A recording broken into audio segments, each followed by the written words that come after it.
Problema hanggang ngayon ang kawalan ng kuryente sa ilang lugar na nasalanta ng bagyong Uwan at posibleng abutin pa ng isang buwan.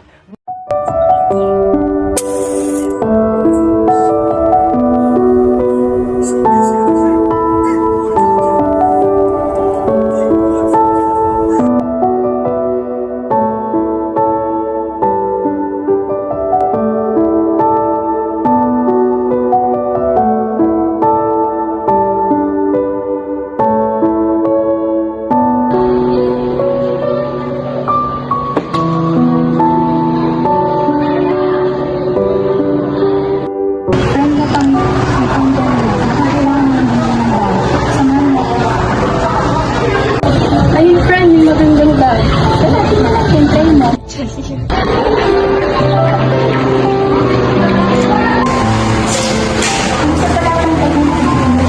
Maganda siya, eco-friendly, and hindi ko na kailangan mag-focus sa akin kasi solar.